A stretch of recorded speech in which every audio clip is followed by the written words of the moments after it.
pessoal, sejam todos bem-vindos ao meu canal. Não esqueça, põe like nos nossos vídeos, subscreva e ative aí o sininho das notificações para não perder nenhum dos nossos vídeos.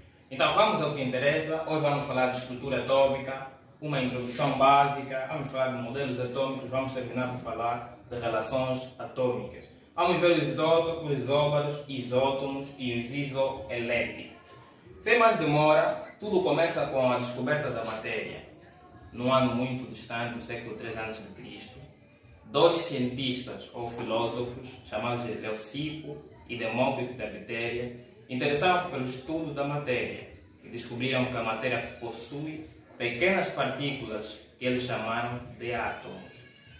Esses átomos, conforme a própria palavra indica, a palavra átomo tem a seguinte derivação: A de não e tomos de divisão, que recebe a designação de partícula indivisível que constitui a matéria. Então, essas foram as descobertas que Leucipo e Demócrito de Abdera fizeram.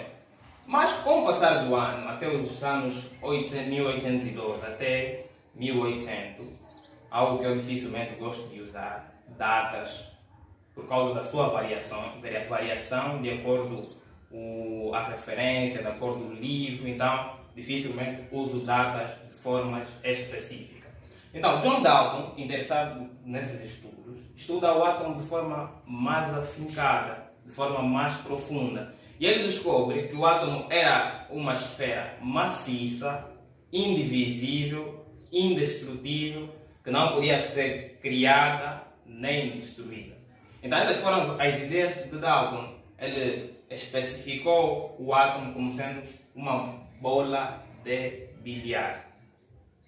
Posteriormente, com o passar dos anos, alguns cientistas foram estudando também esse mesmo átomo de forma mais afincada, onde destacou-se Thomson, que ele descobriu que afinal dentro desse mesmo átomo tinha umas partículas chamadas de eletrons. Essas partículas têm carga negativa. Então, os estudos foram novamente feitos, ou continuaram sendo feitos, até que Chadwick descobre os neutrons, que são as partículas neutras constituintes do átomo também. Então, Eugene Goldstein, em anos posteriores, descobre os prótons, que são partículas de carga de carga positiva, que constituem o átomo. Então, até aí ficou claro que o átomo possui partículas dentro de si. Partículas essas: eletrons, neutrons e prótons. Eletrons, carga negativa; neutrons, carga neutra, não possuem carga; e prótons, carga positiva. Então, com essas descobertas, incitou novamente Thomson, que com isso ele conseguiu enunciar também o seu modelo. O que é que ele disse? Ele disse que o átomo era uma esfera maciça, carregada positivamente, quer dizer, toda ela era positiva e que tinha eletrões encostados nele. Tinha eletrões colados à sua volta. Esse modelo Thomson chamou de pudim de passas.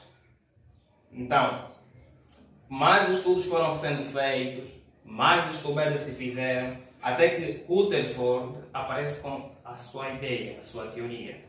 Ele pega uma placa de ouro e bombardeia com o elemento radioativo polônio.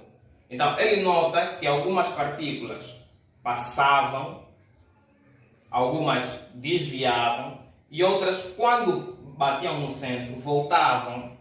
O que é que ele deduziu? Ele deduziu que o átomo possui um espaço vazio, sendo que algumas partículas que ele emitia passavam. Então, a outra região do átomo era um centro positivo, sendo que aquelas partículas que ele emitia, que passavam próximo desse centro positivo, se desviavam. E as outras que tocavam, recuavam, voltavam ao seu lugar de proveniência. Então, com isso, o Rutherford enuncia o modelo planetário, que é semelhante ao nosso sistema solar, onde nós temos o Sol como centro e os planetas a girarem em volta do Sol. Então, esse é o nosso modelo planetário de Rutherford. Então, com isso ficou claro que o átomo é dividido por duas regiões bem definidas. O núcleo, onde vamos encontrar os prótons e os nêutrons, e a eletrosfera, onde vamos encontrar os eletrões. Só que os estudos não pararam por aí. Mais uma vez, estudos foram sendo feitos de forma contínua. Onde surge o nosso camarada Bohr. Ele introduz conceitos que Rutherford não conseguiu explicar noutrora. Ele inclui conceitos como camada, órbita, excitabilidade do átomo, tá? Inclui conceitos de energia. Então, dadas as ideias de forma crescente na teoria do Rutherford pelo nosso camarada Bohr, a teoria de Rutherford, ou o modelo de Rutherford, passa a ser de duas pessoas. Eles juntam o modelo planetário, passando a ser chamado modelo de Rutherford e Bohr. Então, o que é que ficou claro durante essa aula de hoje, até aqui nos modelos atômicos? Que tudo começa com os estudos de Leucipo e Demócrito, estudos estes sobre a matéria e as entidades que a constituem. Nos modelos atômicos, o que é que entendemos? Que modelos atômicos são as formas ou maneira de representar o átomo. Não esqueça, modelos atômicos são maneiras ou formas de representar o átomo. Então, esse átomo, de forma geral, vou apagar aqui para fazer um panorama diferente. Este átomo, de forma geral, é representado assim. Ou esse átomo ou elemento qualquer. A Z. A Z. Onde esta letra A é o nosso número de massa. Número de massa. Ou índice de massa. Índice de massa. Número de massa ou índice de massa. E esse nosso Z é conhecido como número atômico. Número atômico. Então, número de massa ou índice de massa, número atômico. Esse X é um elemento qualquer, um átomo qualquer. Pode ser lítio, pode ser carbono, pode ser oxigênio. Então, um elemento qualquer é representado por esta letra X. O que é que ficou claro daqui? Que o átomo, segundo as explicações de Bohr, no modelo anterior, este mesmo átomo, assim constituído, apresenta dois estados. O primeiro estado é o estado neutro,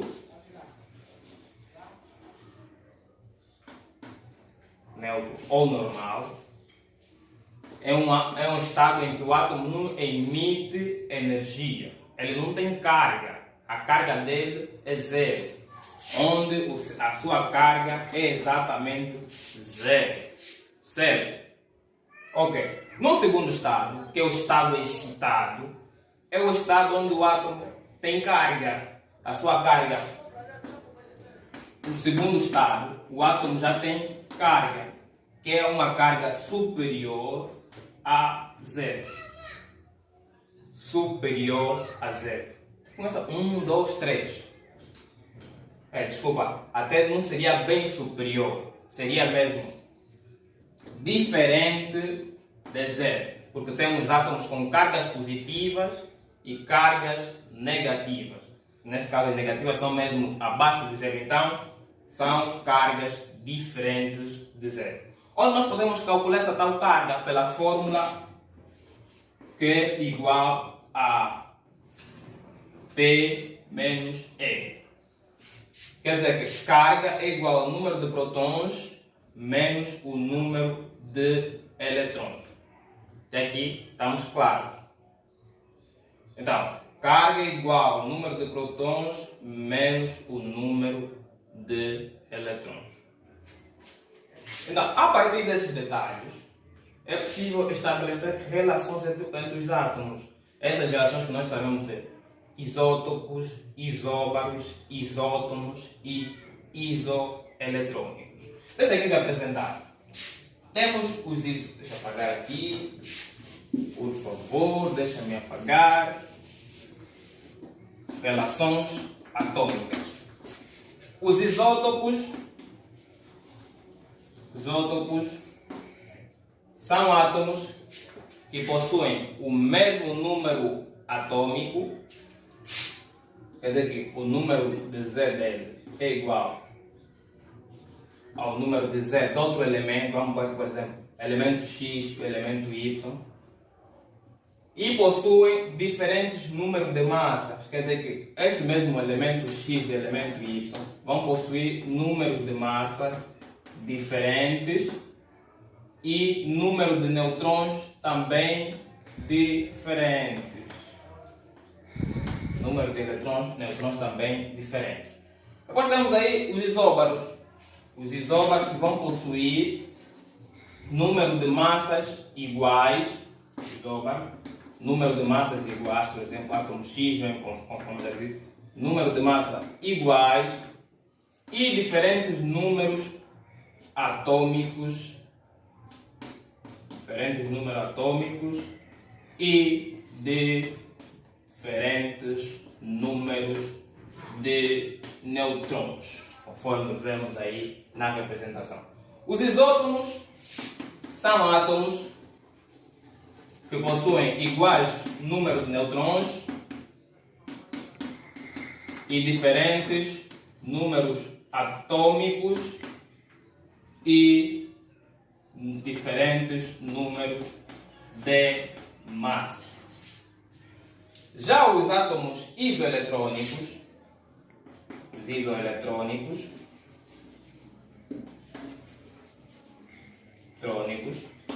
são os átomos que possuem iguais número de eletrões. Os átomos isoeletrônicos são aqueles átomos que possuem iguais número de eletrões. Agora, como é que essas fórmulas, para assim determinar essas características, são deduzidas? Nós deduzimos essa fórmula a partir do número de massa. A fórmula do número de massa é espelhada da seguinte maneira: número de massa é igual ao número atômico mais o número de neutrons.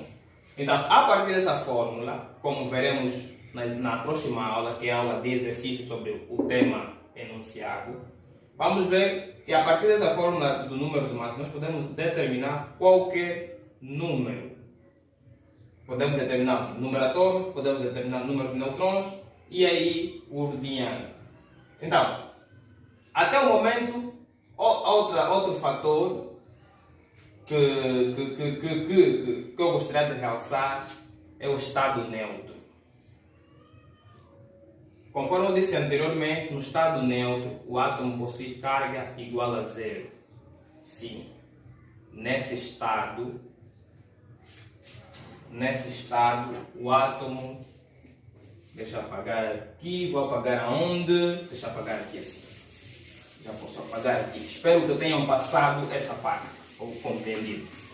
Nesse mesmo estado, nós temos aí dois estados, neutro e o excitado.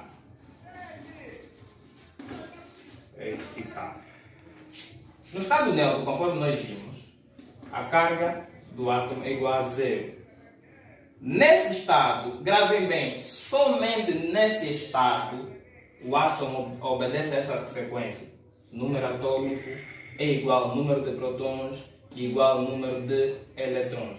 O que significa que se o número atômico for 10, o átomo vai ter 10 prótons e também vai ter 10 eletrões. Nesse estado, somente nesse estado, gravem muito bem. Já no estado excitado, Como sempre, o número atômico é igual ao número de prótons, porque o número atômico vai representar o total de cargas positivas que temos no núcleo do átomo. Então, o número atômico